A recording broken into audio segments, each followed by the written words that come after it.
सतनाम श्री वाहिगुरु, सतनाम श्री वाहिगुरु। गुरु प्रसाद का मीनिंग मैं एक्सप्लेन करने वाली हूँ आज। गुरु प्रसाद द्वारा गुरु साहिब यह इशारा करते हैं कि जिस परमात्मा की हस्ती के प्रमुख पहलुओं का ऊपर उल्लेख किया गया है वह गुरु की दया मेहर से ही प्राप्त होती है। गुरबानी में सद्गुरु और परमात्मा की दया से भाव इस तरह जुड़े हुए हैं कि इनको एक दूसरे से अलग करना असंभव है। यदि परमात्मा का मिलना सद्गुरु की दया से जोड़ा गया है तो सद्गुरु के मिलाप को परमात्मा की दया से जोड़ा गया है।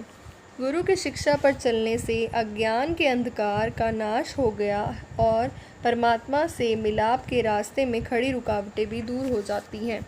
गुरु अज्ञान के व्रज कपाट तोड़कर जीवात्मा को अंधकार से प्रकाश में ले जाता है। यदि हम स्वयं प्रभु से मिलाप कर सकते तो गुरु की कोई आवश्यकता ही नहीं थी। प्रभु सद्गुरु की सहायता से ही मिलता है। यह दर्शाया गया है कि उस परमात्मा ने स्वयं यह युक्ति बनाई है कि बिना नाम के मुक्ति नहीं मिलती और बिना गुरु के नाम नहीं मिलता। प्रसाद पद पर यह भाव दृढ़ होता है कि परमात्मा मनुष्य की बुद्धि या चतुराई या शक्ति द्वारा ही नहीं, सद्गुरु की दया मेहर से मिलते हैं। उस सर्वशक्तिमान और सर्वज्ञाता को कोई अपनी शक्ति और अपने ज्ञान द्वारा प्राप्त नहीं कर सकता।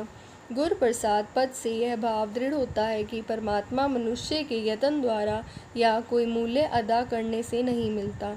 उसकी प्राप्ति गुरु की दया मेहर पर निर्भर करती है।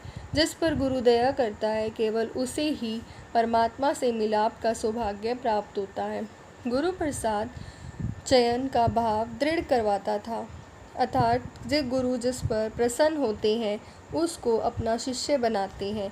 यदि कोई व्यक्ति किसी महात्मा को गुरु धारण करना चाहता है तो जब तक वह महात्मा उससे शिष्य बनाना स्वीकार नहीं करता रिश्ता कायम नहीं होता।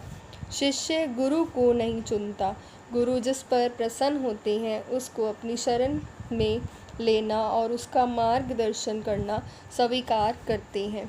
गुरु शिष्य पर कृपा करके उसको बाहरमुखी भटकने में से निकालकर परमेश्वर प्राप्ति के सच्चे अंतर्मुख मार्ग पर डाल देता है, पर स्वयं सफ़र शिष्य को स्वयं तय करना होता है। गुरु शिष्य को भक्ति के गलत साधनों में से निकालकर सच्ची भक्ति में लगाता है, पर भक्ति शिष्य को स्वयं करनी होती है। गुरु शिष्य की लिव नाम के साथ जोड़ता है, पर नाम का अभ्यास शिष्य ने स्वयं करना होता है। गुरु प्रसाद का एक अन्य भाव भी है, प्रसाद मुफ्त मिलता है, कीमत पर नहीं मिलता। वह अकाल पुरुष का रूप होता है। अकाल पुरुष हमें अनंत दातों की बख्शीश करता है, पर कभी किसी दात का मूल्य नहीं मांगता। सच्चा गुरु जीव को अपनी शरण में लेने और परमात्मा की भक्ति की राह पर चलाने के लिए गई सहायता का कोई भी मूल्य नहीं मांगता।